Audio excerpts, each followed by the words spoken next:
Have you ever watched someone go cold, and instead of chasing them, something inside you just went quiet? Not angry, not dramatic, not desperate, just quiet. And somehow that silence changed everything, because there is a moment in certain connections that almost no one talks about. A moment so subtle, yet so powerful, that it can completely shift the emotional balance between two people. It is the moment when the one who used to feel deeply, explain endlessly, and hold on with all their heart stops reaching. And when that person is a super empath, that silence does not just create distance, it creates damage. Not loud damage, not obvious damage, but the kind that goes straight to the ego of the person who thought they would always have emotional access to you. If you have ever loved someone who kept pulling away, stayed emotionally unavailable, or made you feel like you had to earn the bare minimum, then this message is going to hit something deep in you. Because what looks like losing interest on the outside is often something far more powerful on the inside. It is not numbness. It is not bitterness. It is not revenge. It is awakening. And once that awakening begins, the entire dynamic starts to collapse in silence. Stay with this until the end, because by the time this video is over, you will understand why the most powerful thing a super empath can do is not fight harder, speak louder, or beg for closure. It is something much quieter than that. And once you truly understand it, you will never look at emotional power the same way again. Most people think pain is what breaks a person, but that is not always true. Sometimes pain is what reveals them. Sometimes the heartbreak, the confusion, the mixed signals, and the emotional distance do not destroy you. Sometimes they strip away the illusion. Sometimes they force you to see what you were refusing to see while your heart was still attached. And that is where real power begins. Not when you stop caring, but when you stop betraying yourself just to keep someone close. There are people in this world who survive on emotional distance. They may not say it. They may not even consciously understand it. But they feel safest when they are the ones holding the emotional upper hand. They feel secure when they know you are still there. Still hoping, still waiting, still trying to decode their silence like it means something deeper than avoidance. And the painful truth is, many good-hearted people get trapped in this pattern for far too long. Not because they are weak, not because they are foolish, but because they love with depth. They believe in healing. They believe in patience. They believe that if they just stay soft enough, loyal enough, understanding enough, maybe one day the wall will come down. And that is exactly why the super empath becomes so dangerous when they finally wake up. Because a super empath is not just emotional. They are intuitive. They feel what is not being said. They sense the shifts. They notice the inconsistency, the distance, the withholding, the subtle games. But for a long time, they often ignore what they feel because they are too focused on seeing the wounded child behind the behavior. They make excuses. They stay longer than they should. They carry emotional weight that was never theirs to carry. And little by little, they start shrinking themselves to make the connection survive. But there comes a point, always a point, when something inside them changes. Not all at once, not in one dramatic explosion, but quietly, deeply, almost invisibly. And that is what makes it so powerful, because when a super empath finally shifts, they do not always announce it. They do not always send a final paragraph. They do not always slam the door. Sometimes they just stop bleeding in front of the person who got used to watching them hurt. Sometimes they stop proving their value to someone who only noticed it when it was about to disappear. Sometimes they stop giving language to pain that was being ignored anyway. And in that moment, the emotional energy that once fed the connection starts pulling back. That is when the avoidant begins to feel something they are not used to feeling. Not guilt, necessarily. Not even love at first, but loss of control. And that is where the ego gets hit, because many avoidant people are not shaken by tears the way you think they would be. They are not always moved by emotional conversations, long explanations, or visible pain. In fact, sometimes your reactions reassure them. Your overthinking reassures them. Your need for answers reassures them. Why? Because it tells them one thing. They still matter enough to disturb your peace. They still have access. They still have emotional influence. And as long as they have that, part of them feels safe. But when that access starts disappearing, everything changes. When you stop reacting the same way, when you stop trying to pull intimacy out of someone who keeps starving you emotionally, when your energy becomes still instead of desperate, that is when the entire dynamic starts to reverse. Because now they are no longer dealing with the version of you that they learned how to manage. They are dealing with a version of you that no longer needs to be emotionally convinced. A version of you that is beginning to see clearly, and clarity is terrifying to anyone who benefited from your confusion. That is what this video is really about. It is about the silent shift that happens when a super empath stops trying to win love from someone who only felt powerful when love had to be earned. It is about the invisible moment when your energy stops feeding their ego. It is about what happens when someone who used to stay through everything finally starts leaving internally before they ever leave physically. Because the truth is, the most powerful person in a broken dynamic is not always the one who withdraws first. Sometimes it is the one who finally stops chasing what keeps running. And if you have ever felt that shift inside yourself, if you have ever gone from emotional chaos to dangerous calm, then what comes next is going to explain your entire experience in a way that may finally set you free. Because the signs are not loud. They are not obvious. But once you see them, you cannot unsee them. And the first one changes everything. What makes this kind of connection so dangerous is that it rarely looks toxic in the beginning. It does not begin with obvious cruelty. It begins with intensity, with chemistry, with emotional depth that feels rare. It begins with moments that feel meaningful enough to make you ignore the moments that feel confusing. And that is exactly why so many people stay trapped in it far longer than they should. Because what hurts you is not always what first pulls you in. Sometimes what pulls you in is the very thing that later keeps you emotionally imprisoned. This is the hidden war no one talks about, not the war between two people on the surface, but the one happening underneath, the invisible battle between emotional hunger and emotional withholding, between someone who longs for closeness and someone who feels powerful through distance. And if you do not understand this war, you will keep blaming yourself for wounds that were never created by your lack of worth. They were created by a pattern that slowly trains you to fight for something that should never have required a fight in the first place. Because when you are dealing with an avoidant person, what hurts the most is not always what they say. It is what they do not say. It is the affection that appears and disappears. The warmth that comes close, then suddenly retreats.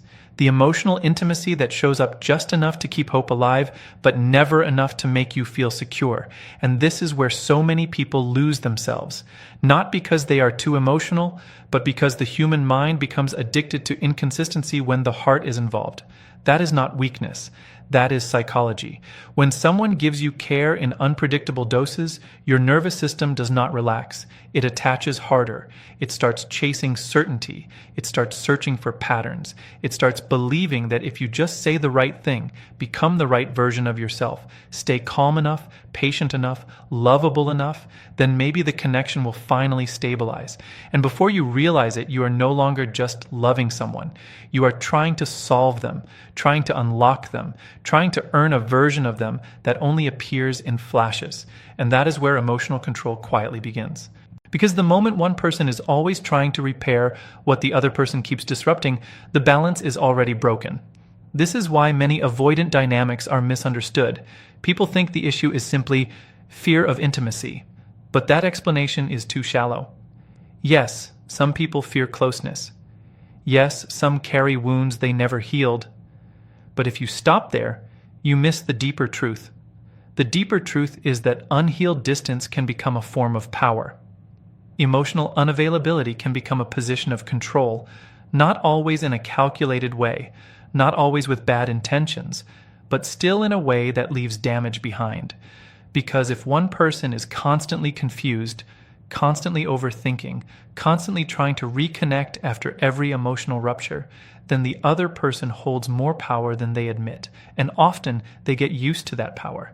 They get used to being the one who decides when to come close, when to disappear, when to soften, and when to shut down. They get used to your emotional labor, your patience, your understanding, your willingness to keep the bridge standing while they keep testing how much distance it can survive. And this is exactly where the super empath enters the picture. A super empath is often misunderstood too, People hear the word empath and immediately think of someone fragile, someone overly sensitive, someone easy to manipulate forever. But that is not the full truth. A super empath is not weak-hearted, they are strong-hearted. Their strength just happens to come wrapped in compassion. They can feel deeply without becoming cruel. They can understand pain without becoming cold. They can love with unusual intensity while still carrying wisdom most people do not see until it is too late. And that is why their shift becomes so devastating to someone who relied on their emotional availability. Because a super empath will often love in a way that feels almost impossible to replace. They are the ones who stay present when others would leave, the ones who try to understand before judging, the ones who look beneath behavior and ask, "What hurt you?" instead of immediately saying, "What is wrong with you?" They do not just hear words, they feel energy, they notice silence.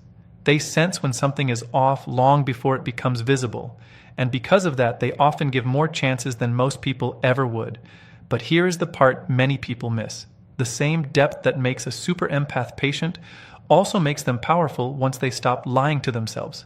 Because once they truly see the pattern, they do not unsee it. Once they finally understand that they were not building intimacy, but surviving emotional inconsistency, something begins to break inside them. Not in a way that destroys them, in a way that frees them.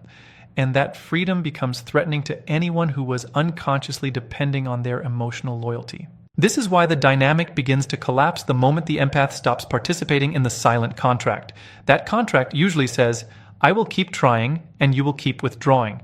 I will keep understanding and you will keep avoiding. I will keep holding the emotional weight and you will keep benefiting from it." But once that contract is broken, the avoidant can no longer stand on the same ground they once felt safe on. And that is why this kind of silence hits so hard. Because the avoidant ego often survives on one hidden belief. No matter how distant I become, this person will still emotionally orbit around me. That belief becomes a source of comfort, a source of identity, a source of control. It allows them to keep avoiding true vulnerability while still feeling desired, still feeling important, still feeling chosen without fully choosing in return. And as long as that remains true, the pattern stays alive. But the moment that emotional orbit stops, the ego feels the loss before the mind can explain it. That is why what looks quiet on the outside can create such a deep internal reaction on the other side. Because the real war was never about words. It was always about emotional positioning. Who is reaching? Who is waiting? Who is chasing clarity? Who is surviving on uncertainty? Who is carrying the emotional cost of the connection? And once the answer to those questions starts changing, the whole structure starts shaking. That is what makes this so powerful. Not revenge, not punishment, not emotional games, just truth. Just the moment a deeply loving person finally realizes that their heart was being used as a place of comfort by someone who was never fully showing up with theirs. And once that realization settles in, the next phase begins. Because after the super empath sees the pattern, one thing becomes painfully clear. The avoidant was never most comfortable with love. They were most comfortable with being loved without having to fully return it, and that is where everything starts to change. And once you understand that truth, something even deeper begins to make sense. Why do some people seem most relaxed around those who keep pouring into them? Why do they seem comfortable receiving care, reassurance, patience, and emotional effort, yet become uneasy the moment the other person starts standing taller inside themselves? Why does your endless understanding feel welcome, but your boundaries suddenly feel too much? The answer is painful, but it is liberating. Some people do not feel safest in love. They feel safest in imbalance. That is why avoidant patterns often thrive around overgivers. Not because overgivers are foolish, not because they lack value, but because they are easy to lean on emotionally while being difficult to fully commit to. They are generous with energy. They explain instead of exploding. They forgive instead of withdrawing. They try to repair instead of retaliate. And in the beginning, these qualities seem beautiful, pure, mature, even healing. But in the wrong dynamic, those same qualities can become the very reason someone starts taking your presence for granted. Because when a person keeps receiving from you without ever having to truly earn your absence, they slowly stop respecting the cost of your love. And that is how emotional dependence becomes invisible. An avoidant personality often does not say, "I need you to stay emotionally available while I remain half present." They may never say anything like that out loud, but the pattern reveals it. They get used to you being the one who reaches out after distance, the one who tries to understand after coldness, the one who gives language to what they refuse to face, the one who keeps the emotional current moving while they float in and out depending on their comfort level. And after a while, that arrangement starts feeding something dangerous. Their ego, because ego does not always look like arrogance. Sometimes ego looks like emotional passivity that expects loyalty. Sometimes it looks like someone who offers very little but still expects to matter deeply in your inner world. Sometimes it hides behind detachment, behind silence, behind the quiet belief that you will continue revolving around them, no matter how inconsistent they become. And when that belief goes unchallenged for too long, it turns into entitlement. That is where the damage begins. Not because the avoidant is always evil, not because every distant person is intentionally manipulative, but because any pattern that keeps one person emotionally starving while the other stays emotionally protected will eventually become destructive. No matter how softly it begins, this is what many deeply caring people fail to see early enough. They think love means endurance. They think devotion means proving they can handle someone's emotional instability without walking away. They think loyalty means staying through confusion, mixed signals, and emotional neglect because real connection takes work. But there is a difference between effort and self-abandonment. There is a difference between compassion and emotional self-erasure. And once a super empath learns that difference, the whole structure starts falling apart. Because overgiving creates an illusion. It creates the illusion that if you just keep showing enough emotional maturity, eventually the other person will rise to meet you.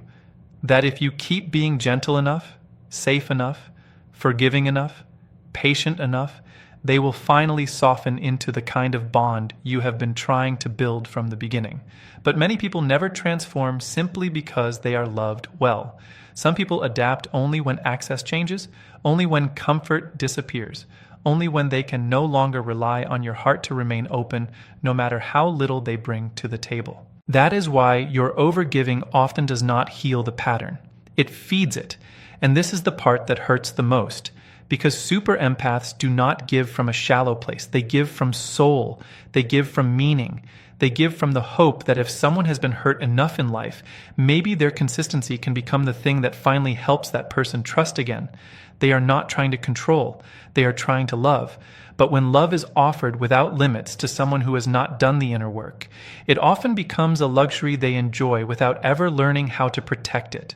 That is why the avoidant begins to feel safe around someone who overfunctions emotionally, not safe in a healthy way, safe in a familiar way, safe because they know the other person will carry the emotional intensity for both of them, safe because they know someone else will keep reaching through the silence, safe because they can remain vague, detached, guarded, and hard to access, while still receiving care that should have required mutual effort, safe because they can delay, disappear, pull back, and return without truly confronting the impact of what they are doing. And once someone gets comfortable inside that kind of arrangement, they start believing it will always stay that way. That is the illusion that your heart has no breaking point, the illusion that your empathy has no edge, the illusion that your softness means endless tolerance, the illusion that because you have stayed this long, you will stay forever. But what they fail to understand is this: a super empath does not stay because they cannot leave. They stay because they believe. They believe in people, in healing, in emotional truth, in the possibility that depth can eventually break through fear. But once that belief gets betrayed enough times, it does not always turn into anger. Sometimes it turns into clarity, and clarity is where the illusion dies. Because the moment the super empath stops overfunctioning, the avoidant is forced to feel the full weight of their own emotional absence. No more constant reassurance. No more emotional translation. No more endless understanding. No more invisible labor being done for free. Now the connection has to stand on what it actually is. And that is the moment many avoidants begin to feel exposed. Because for the first time, they are not being loved through their lack of effort. They are being met by truth. And truth is uncomfortable when someone has been surviving off imbalance for too long. This is why the avoidant ego starts cracking long before any official ending happens. Not because you shouted, not because you demanded, not because you tried to teach them a lesson, but because your energy stopped making their emotional comfort possible. That is what truly unsettles them. When the one person who used to overcompensate for all the distance suddenly stops doing it, the emotional atmosphere changes immediately. The connection feels different, colder, emptier, less controlled, and even if they cannot fully explain why, they feel it. They feel that something they once depended on is slipping away, and what they depended on was not just your presence. It was your willingness to keep carrying what they refused to hold. That is why this next shift is so powerful. Because once a super empath stops performing emotional labor for someone who kept benefiting from it, the pattern enters its most dangerous phase. The phase where the avoidant starts realizing the person they thought would always stay soft is no longer available in the same way. And that is where the real collapse begins. And the truth is, that collapse does not begin with a breakup. It begins much earlier. Long before there is distance on the outside, there is a shift happening on the inside. Long before the messages slow down, before the conversations become shorter, before the emotional access starts closing, something deeper is already taking place within the super empath. A private transformation, a silent ending, a sacred kind of exhaustion that no longer wants to fight for what keeps making the soul feel small. This is the turning point, the moment when the person who once carried the entire emotional weight of the bond begins to set it down, not out of spite, not to punish, not to create fear, but because something inside them finally understands that love was never supposed to feel like surviving uncertainty every day. It was never supposed to feel like chasing connection through walls. It was never supposed to require shrinking your truth just to keep someone comfortable. And this is exactly where the avoidant begins to feel the shift without fully understanding it. Because a super empath rarely changes in a loud way. They do not always announce their awakening. They do not always tell you, "I'm done." They do not always create a dramatic ending. Sometimes they just become different. Their energy changes, their eyes change, their responses change. The emotional doorway that was once always open begins to close, not with anger, but with self-respect. And that is what makes it so unsettling, because people can often defend themselves against confrontation. They can argue with your words, they can dismiss your feelings, they can label your pain as too emotional or too much, but they cannot easily defend themselves against your inner withdrawal. They cannot easily control what happens when the part of you that once kept hoping starts going still. That stillness is not weakness. It is the sound of someone finally returning to themselves, and that return is one of the most powerful moments in any emotional dynamic, because for so long, the super empath may have been living outward, focused on the other person's moods, wounds, distance, silence, and inconsistency, focused on understanding what happened, what changed, what went wrong, what more could be done. Their mind may have been filled with questions. Their heart may have been filled with unfinished conversations. Their energy may have been wrapped around trying to rescue a connection that kept slipping through their hands. But then one day, the direction changes. The attention turns inward. And once that happens, the pattern begins to die. This is why the avoidant often senses the turning point before they can explain it. They feel that something is no longer the same. They notice the emotional atmosphere has changed. The super empath is still present, but not in the old way. Still kind, but no longer available for emotional overextension. Still caring, but no longer bleeding openly. Still aware, but no longer willing to keep proving what should have already been obvious. That is when panic starts showing up in subtle forms, not always as tears, not always as confession, not always as vulnerability. Sometimes it shows up as restlessness, as sudden curiosity, as unusual checking in, as sensing that the emotional safety they once relied on is no longer guaranteed, because the avoidant was often not prepared for the empath to truly detach internally. They were prepared for frustration, prepared for questions, prepared for emotional intensity, prepared for more chances, but they were not prepared for peace.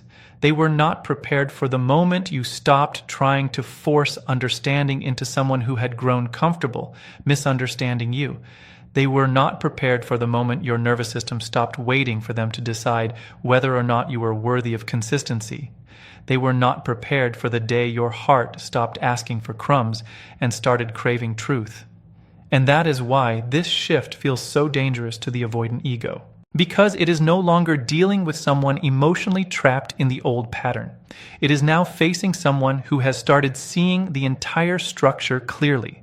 Someone who is no longer hypnotized by rare softness. Someone who no longer confuses occasional tenderness with genuine emotional availability. Someone who has started recognizing the difference between chemistry and peace.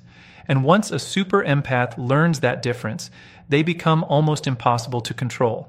That is why this turning point is so sacred. It is the moment where pain stops being a prison and starts becoming wisdom. The moment where the super empath realizes, I do not need to keep hurting in order to prove that what I felt was real. I do not need to stay confused just because the beginning felt meaningful. I do not need to keep translating my soul into smaller words for someone who only listens when they are afraid of losing access. That realization changes everything. Because now, for the first time, the empath is no longer operating from emotional hunger. They are beginning to operate from truth. And truth creates a very different kind of energy. A quieter energy, a steadier energy, a more dangerous energy. Dangerous not because it seeks revenge. Dangerous because it no longer seeks permission to leave what is misaligned. This is where emotional dependence begins to break. And when that happens, the avoidant starts feeling the consequences of what they once took lightly. They start feeling the emptiness created by their own inconsistency. They start noticing the absence of the emotional labor they used to receive without asking how much it was costing the other person. They begin sensing that the bridge they kept walking away from may not be there forever. That is why the turning point matters so much. Because before this moment, the super empath was still hoping the connection could become what it kept pretending to be. But after this moment, hope starts being replaced by vision, and vision is far more powerful than longing. Longing keeps you attached. Vision sets you free, and once the super empath begins to see clearly, the first visible sign appears. Not in some dramatic action, not in a harsh goodbye, not in a final emotional explosion, but in something much quieter. Something that seems small on the surface, yet hits the avoidant ego like a silent earthquake. Because the first real sign that a super empath is destroying an avoidance ego is not what they say. It is what they stop saying.